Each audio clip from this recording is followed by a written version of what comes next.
The NDC has also won the parliamentary election, even though we await final collation for a number of seats. However, I believe ultimately that these will not change the overall outcome. I have just called His Excellency John Dramani Mahama to congratulate him as President-elect of the Republic of Ghana. I said during the signing of the Peace Pact that I was sure of two things. Ghana will win and peace will reign. The people of Ghana have spoken. The people have voted for change at this time, and we respect that decision with all humility. I thank God Almighty for how far He has brought me, and I submit to His will. I am making this concession speech before the official announcement by the Electoral Commission to avoid further tension and preserve the peace of our country. It is important that the world investor community continues to believe in the peaceful and democratic character of Ghana. These are our most important assets. Ghana is more important than our individual political ambitions, and we must always put Ghana first. While this was not our desired outcome, I say this is part of the democratic process. We put our How do you describe the outcome of that election? Is it something familiar? Is it something you would say, just like a lot of Nigerians said, the South African election gave them some reasons to look deeper into our elections? Does the Ghana election look even better than the South African experience? And I thank them very much. Absolutely. The Ghanaian election does look better for a plethora of reasons. First, Ghanaians have spoken in accents clear and still. They've chosen a new actor or new leadership because of several reasons that are connected to the economy, are connected to security, and also connected, to state capture and corruption. And they've spoken loud and clear, and we hope that their voices and their will be respected. You reference, the concession speech.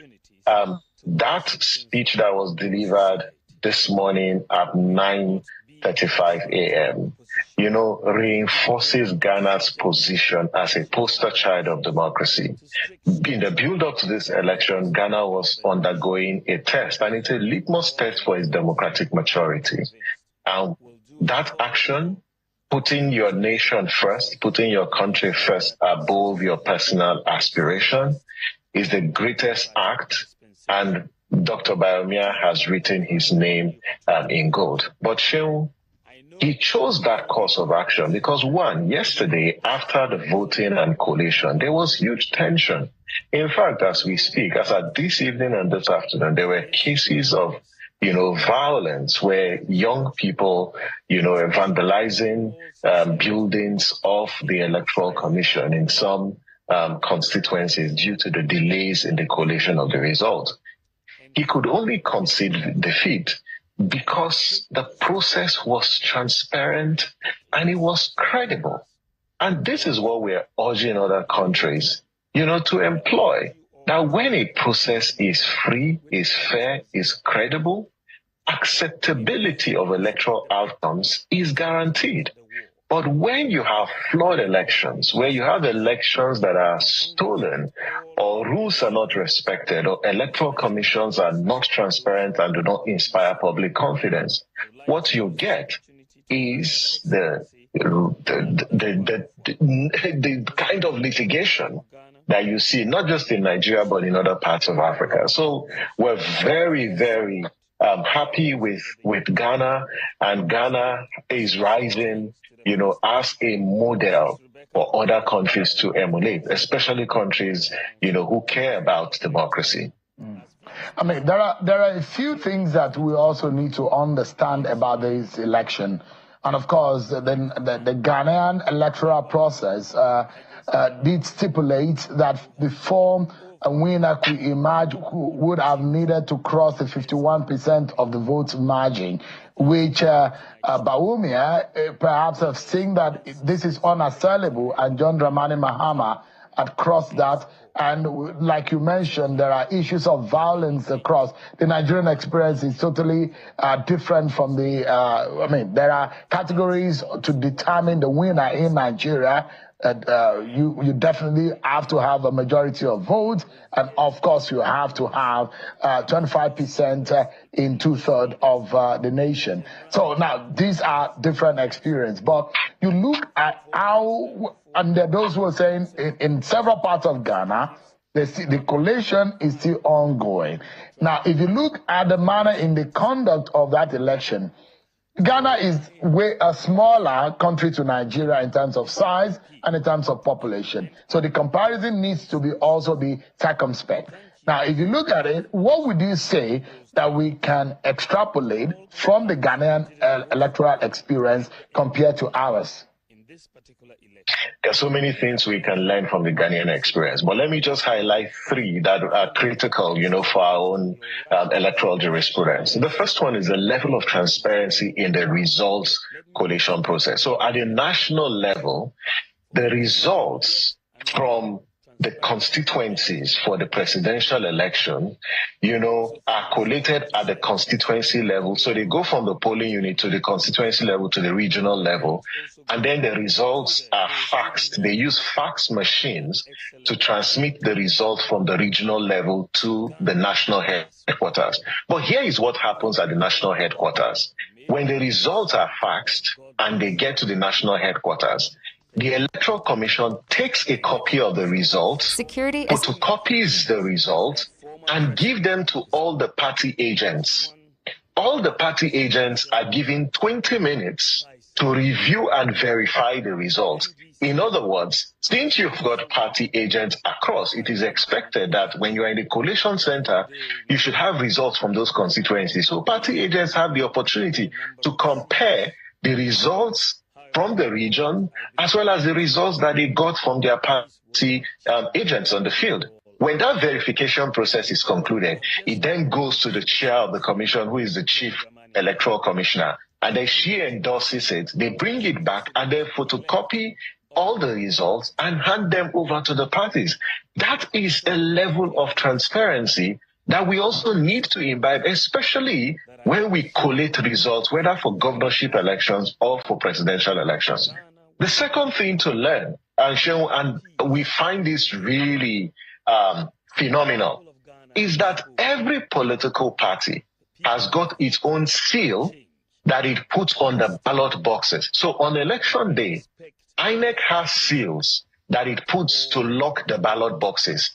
The political parties are also required to produce their seals, and those seals have number. They also lock the ballot boxes to prevent any form of manipulation. Because if those seals are broken, it then means that the ballots have been compromised.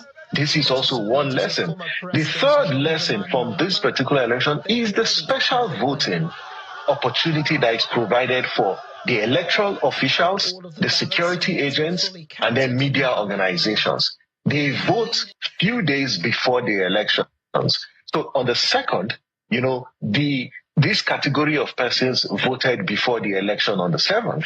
And now that the National Assembly is considering early voting to allow both INEC officials, security agencies, election observers, and media organizations like yourself, Shehu, it requires a lot of support to ensure that those provisions make it to the final electoral bill that is passed. Because if you don't, we are disenfranchising close to 4 million Nigerians who are unable to vote on election by virtue of providing election day services. I can go on and on. But one thing that is actually remarkable is the role that institutions actually play, the value of strong institutions. Because all of the things we talk about, whether it's the concession speech, the level of transparency, the level of political literacy of Ghanaians, is contingent on a culture that is dominant in this space. You don't buy culture from the market. You have to build culture. This is why Nigerian politicians, Nigerian political parties need to imbibe certain democratic practices, that doesn't project them as only interested in capturing power just to advance inter-elite interest, but the one that advances the common good. Now, I saw the INEC chairman is also on an observation mission in Ghana for that election. And I'm wondering what will be going on through his mind right now in what needs to be changed ahead of the next elections in Nigeria. Some of what you have mentioned in comparative analysis are institutional changes that goes right into the heart of our laws, the Electoral Act and the Constitution. I know there are efforts in making changes and review to the Electoral Act. If there are major changes that should be changed, considering the experience that we've had in South Africa and in Africa, in Ghana, for example, for us to call ourselves the giant of Africa and our elections are still tainted with some elements of doubt, trust issues, and some operational problems. What do you think, or what would you suggest are the critical areas that need to be touched up urgently on our laws? Cheryl, I think the first thing we need to talk about is the attitude of our political class. And I don't think legislation can actually lead to attitudinal changes. It might at some point, but our politicians need to change their attitude towards politics. That politics is not a do or die affair. That if you lose elections, and you're rejected by the people, honorably, just leave the scene because you can't force yourself, on the people. That's one. And then when you think about the laws, there are several laws that need to change. Our constitution, needs to introduce independent candidacy because Ghanaians have independent candidates. The second is the institution itself needs to be independent. And in this case, INEC needs to be independent. The appointment process of the INEC chairman and national commissioners needs to be revised in line with the recommendation by Justice Uwe's, committee, as well as several domestic and international observer recommendations. The third sort of reform, I've talked about early voting in our electoral law, is prisoners voting, because the right to vote is a sacred right in a democracy. And our laws need to be amended in such a way that they do nothing but expand the space for voters and Nigerians to be able to exercise their franchise. I think lastly, one law, and changes that need to be made, relates to the cost, of running for office as well as the cost of elections. We have to reduce the cost of running for office and the charges that are being imposed on people who are running for office. Because if we don't do so, we will end up with people who win elections and their first preoccupation, is to recoup the monies that they spend, in their elections. And I just hope that as the National Assembly proceeds, with the reforms, the proposal that all election petitions should end before swearing in, is a remarkable proposal that needs to be adopted so that it streamlines and reduces all the confusion that we have in our electoral system. Samson Itodo, thank you so much. We need to learn. The day we stop learning, they say, is the day we die. So it could be better here. Thank you so much indeed. Samson Itodo, Executive Director of Yaga Africa, who led some Nigerians